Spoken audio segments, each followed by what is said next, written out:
Então, parabéns à cidade de São Carlos por ter um juiz como o senhor. Muito obrigado. Na infância e juventude. Muito obrigado. Voltamos já com Frente a Frente com a Justiça, trazendo mais repercussão sobre o Prêmio Inovare.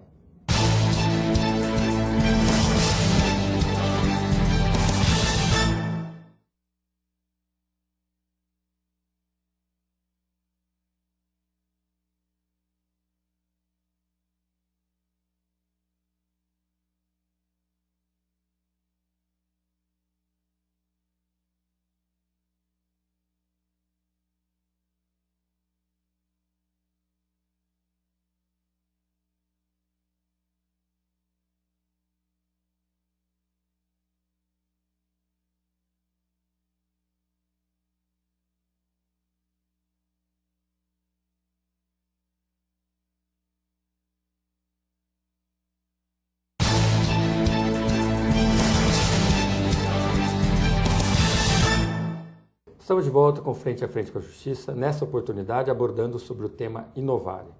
Doutora Regina de Bigliar, para o nosso telespectador, esse projeto Execuções Plurimas que foi contemplado, no que ele consiste? Este projeto, que não é apenas um projeto, é uma prática. Uma prática. Que vem se construindo gradativamente com base na realidade e em 3 pilares constitucionais. O primeiro é o acesso à justiça. O segundo, a duração razoável do processo. E o terceiro, a eficiência do serviço público. Este projeto parte de uma expectativa do jurisdicionado e da necessária alteração do papel do juiz nos dias de hoje.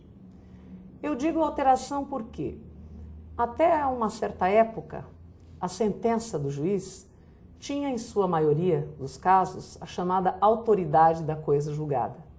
Ou seja, cabia ao juiz decidir e ao jurisdicionado cumprir o que o juiz decidia. Assim como um pai de família, que tinha autoridade sobre os filhos, tentava exercê-la da melhor maneira possível e os filhos obedeciam. Com o tempo, as coisas foram mudando. Hoje, não basta só o pai ser autoritário e dizer ao filho o que tem que fazer, porque ou ele vai ignorar, ou ele vai desobedecer, ou ele vai romper com a família quando ele não concorda com aquela ordem.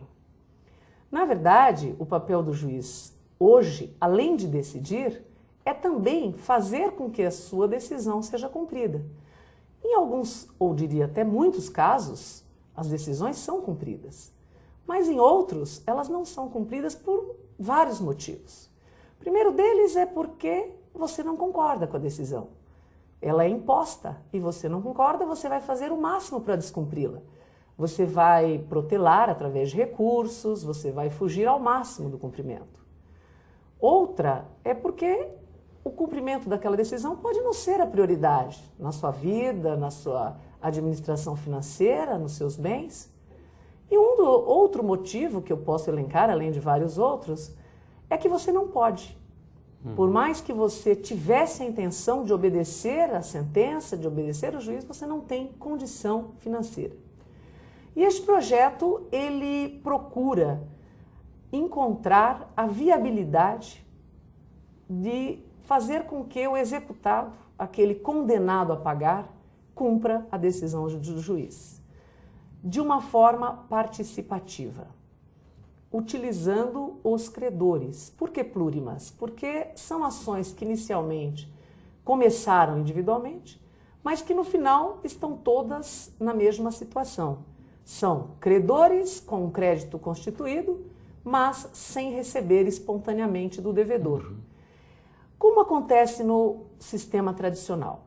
Cada credor, através do seu advogado, busca o bem do devedor para transformá-lo em dinheiro e fazer com que o seu crédito seja satisfeito.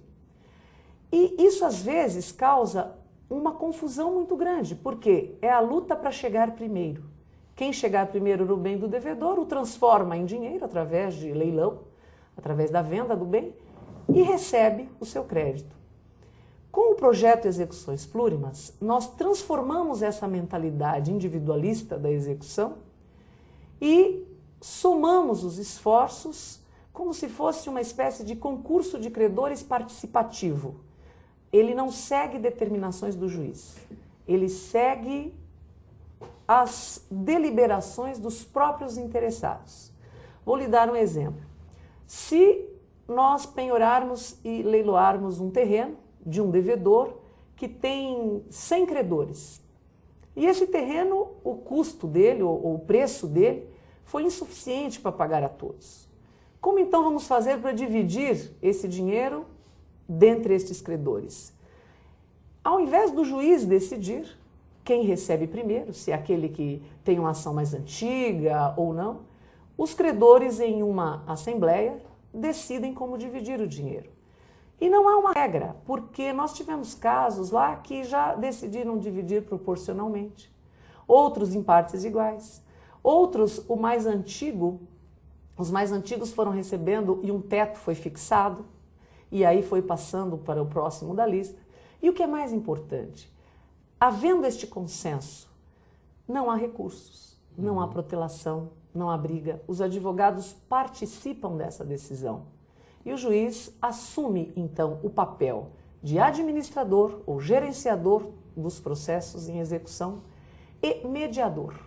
Ele consegue mostrar as perspectivas, as vantagens e desvantagens e, mais importante, fazer aflorar um clima de justiça e de solidariedade que existe latente em cada um de nós, mas que às vezes fica um pouco sufocado pelo clima da litigiosidade. Doutora, a senhora acha que com esse projeto a justiça se aproxima mais da sua finalidade principal, que é a pacificação social, né? O juiz, na verdade, vem para trazer uma paz entre todas as pessoas, tentando diminuir as tensões sociais? Eu acredito que sim, porque apesar da execução ser um ato abrupto e violento, porque você expropria o devedor daquele bem que ele construiu, ele consegue, participando também dessas reuniões, entender que ele não pode mais fazer nada. Ele perdeu, seja por má administração, má gestão, ou não cumprimento das normas, ele perdeu. E você consegue fazê-lo se conscientizar que ele deve perder da forma menos gravosa, no sentido de pagar o máximo de pessoas com aquele bem.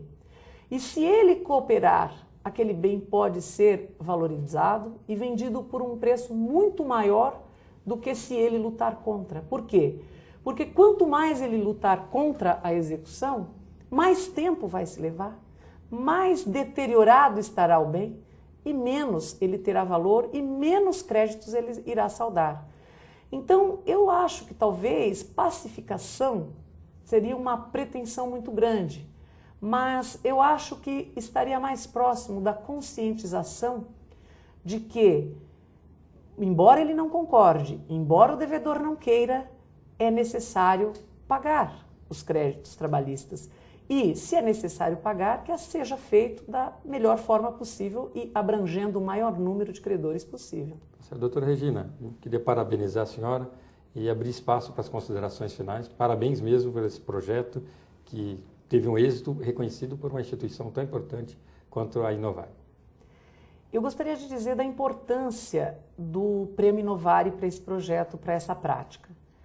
O Prêmio Inovare, com seus critérios também muito inovadores, fez com que se alterasse um pouco os valores, não só com relação à entrega da prestação jurisdicional completa e efetiva, também com relação à valorização do juiz, não só apenas aquele que decide da forma mais brilhante possível e que depois não acompanha se aquela decisão foi transformada em entrega do bem da vida. Que isso é a efetividade que tanto falamos, que é satisfazer o consumidor que vem à justiça, dando a ele a resposta concreta e palpável daquilo que ele vem buscar. E o Inovare, através dos seus critérios inovadores, ao premiar esta prática, fez com que os nossos colegas passassem a enxergar diferente o seu papel e passassem a se preocupar muito mais em fazer a entrega da prestação jurisdicional até o final, completa, porque é necessário que o juiz seja valorizado.